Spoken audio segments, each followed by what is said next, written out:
Yes, my dear friends, welcome back to the channel. Very good morning to you guys all out there. It is a beautiful Tuesday morning here in Southeast Asia, Malaysia to be precise. Ladies and gentlemen, Club World Cup news before we go to the Chelsea football. Before we get to our club, the Blues, Chelsea, what is the latest on the transfer window? Well, a lot is taking place right now as we speak. Guys, a lot has taken place in the past hours. But before we get to Chelsea, let's start with the Club World Cup. This Club World Cup is pulling a lot of surprises. Now, I'm beginning to understand, yes, the main reason behind this tournament, Club World Cup, Clubs World Cup. We are beginning to see clubs that are top-notch clubs around the world now. Oh yes, if you are a big club, you should be in this tournament by now. And if you're a big club, don't tell me this is just our football. With the money at stake, every club that is in this tournament or that came to this tournament want to win. So you cannot just make some silly mistakes and get knocked out. Why am I saying this? Mighty Inter Milan knocked out. Fluminense knocked Inter out of FIFA Club World Cup. And many are asking questions. How did? And in fact, this actually made people to be even asking the questions how Inter got to the Champions League final. I mean, quarter-final, semi-final. How did Inter even go there? Many are asking those questions. Because it looks like this Inter side is not yet there. But wait a minute. Whilst talking about Inter, what about Manchester City? What about City? Inter losing 2-0 to Fluminense. If you think that is the worst you have seen. Oh, Manchester City lost 3-4 to a Saudi club. This is not a Brazilian side. Al Hilal, a Saudi Pro League club. Manchester City of England. Al Hilal of Saudi Arabia officially has eliminated Manchester City of England. Manchester City of England or English Premier League. From the FIFA Club World Cup, they beat Pep Guardiola and his boys to 4-3. What a game. What a game. What does this mean? Now the next game, Al Hilal will be taking on Fluminense in the quarterfinals on Friday, July 4th. Friday is July 4th. That's the same day Chelsea are having their game against Palmeiras. So, ladies and gentlemen, Inter Milan out, Man City out. Now we have Real Madrid, PSG, and Bayern. Those are the top European clubs that are still available in the tournament.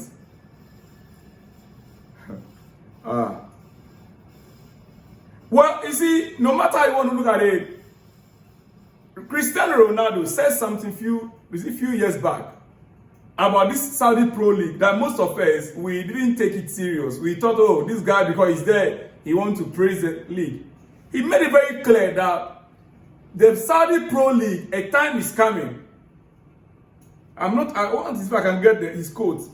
He said a time is coming when this Saudi Pro League will be that's how he put it. He even used the word. He said the Saudi Pro League is higher than the French league. Yes, it's a League One.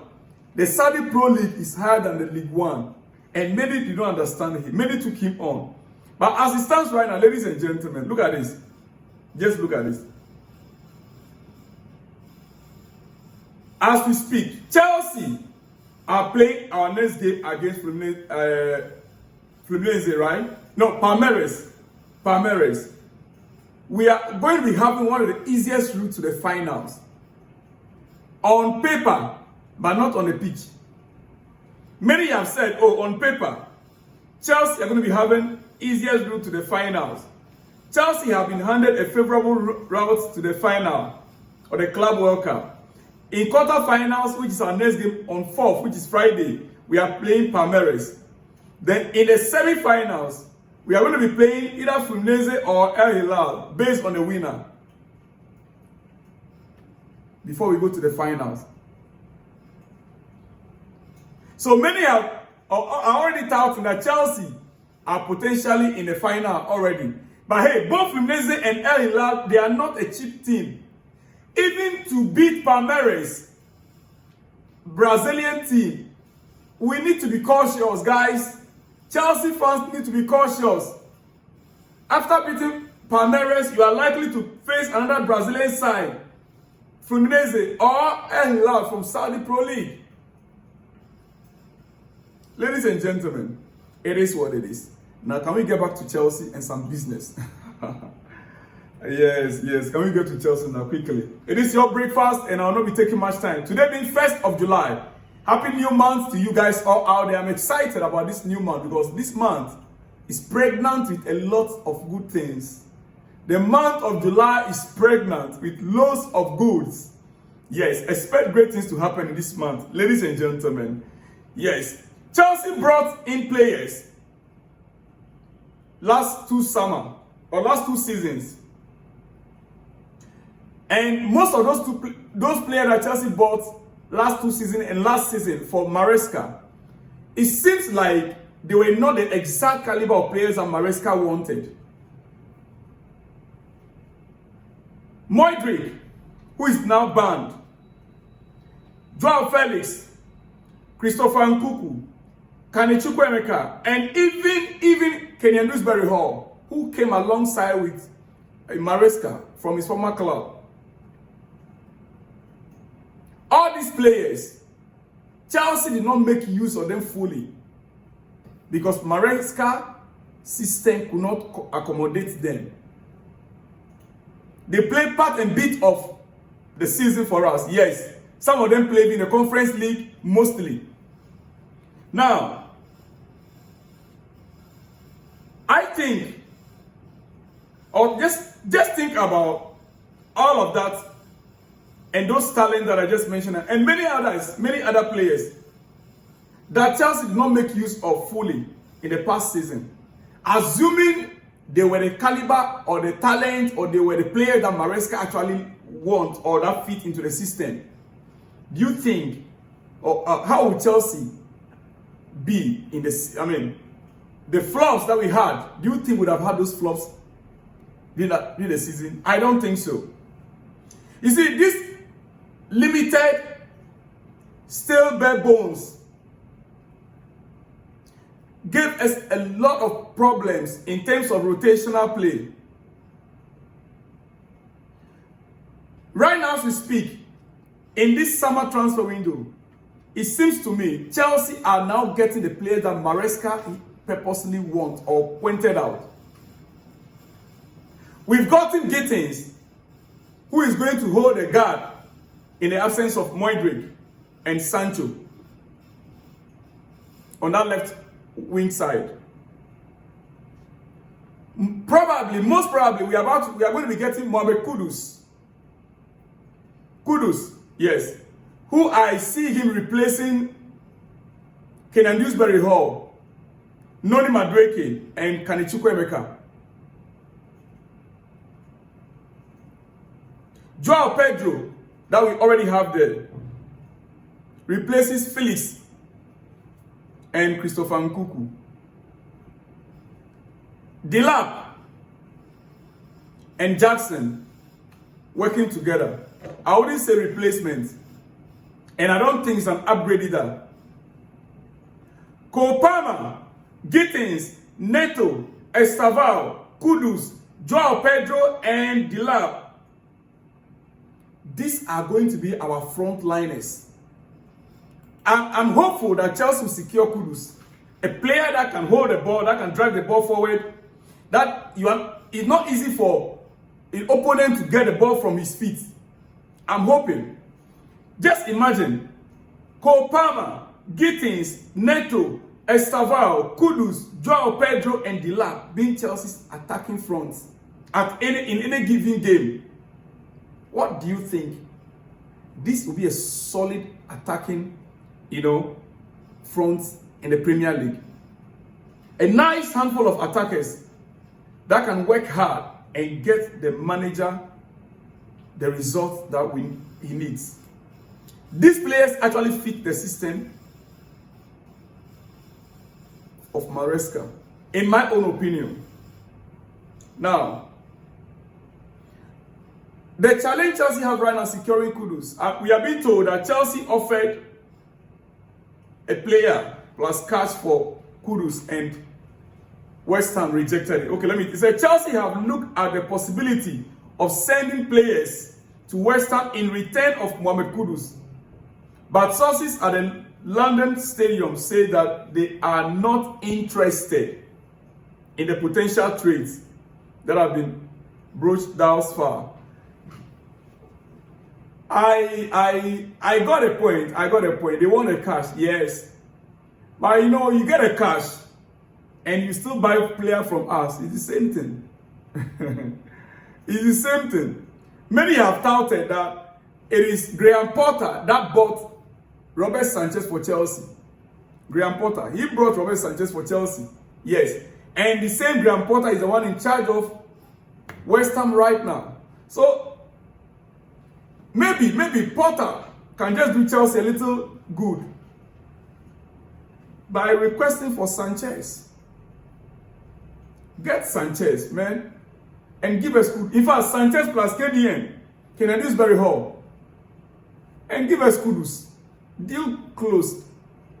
No need to keep dragging all this. Sanchez, at least, if you give us 27 million pounds, Sanchez, 25, 27, get Sanchez. Then we will add Kennedy Hall to it. Another 30 million.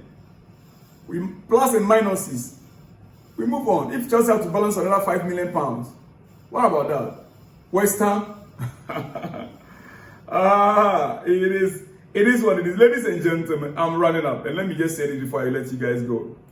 Let me say this. Liverpool are currently focusing on 3 concrete options in their search for a new number 9. Yes. Hugo Ekitike. Chelsea walked out on that deal. Alexander Isak and Victor Osimhen.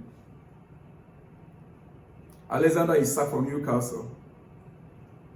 If Alexander Isak leaves Newcastle, there's a possibility Jackson is going to Newcastle.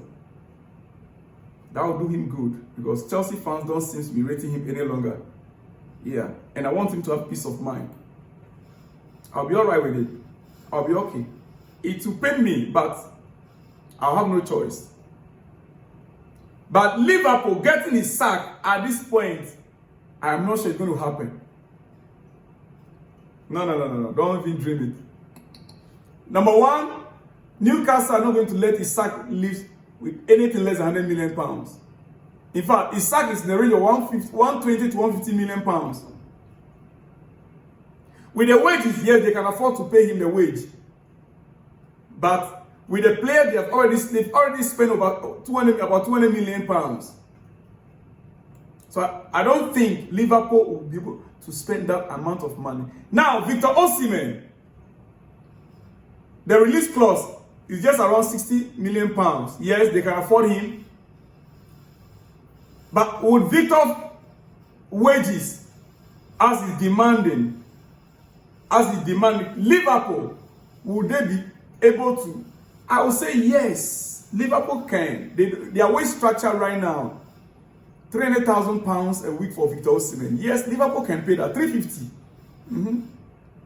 Listen, it's not that Chelsea could not pay that amount to Victor Osimhen. No. It is we.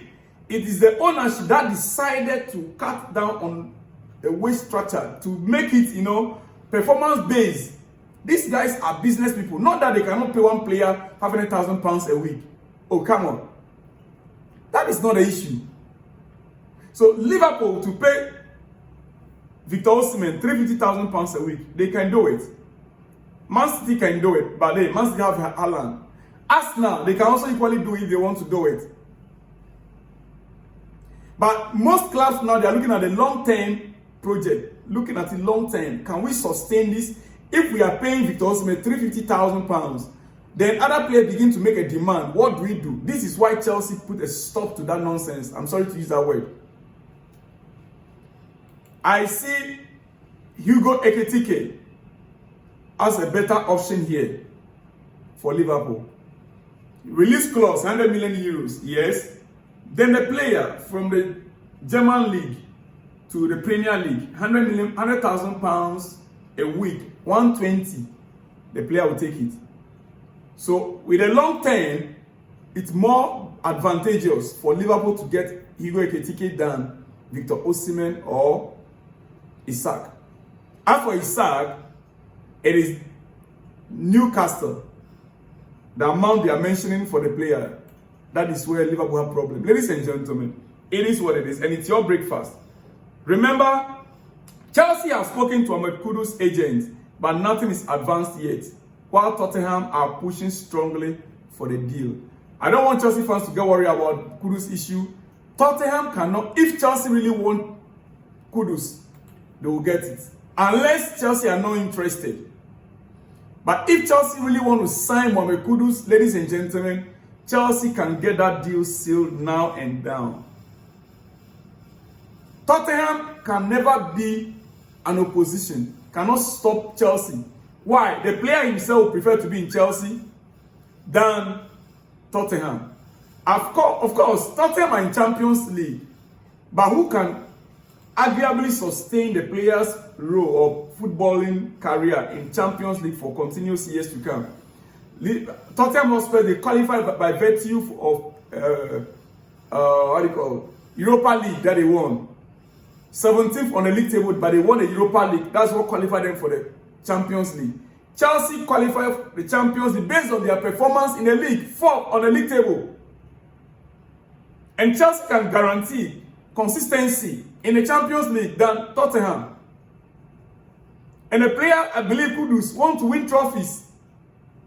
Ladies and gentlemen, so unless Chelsea is not interested or Chelsea don't want to go forward, then it is what it is. Mohamed Kudus to Chelsea, I see it happening. I'll see you guys all in the next one when you see me.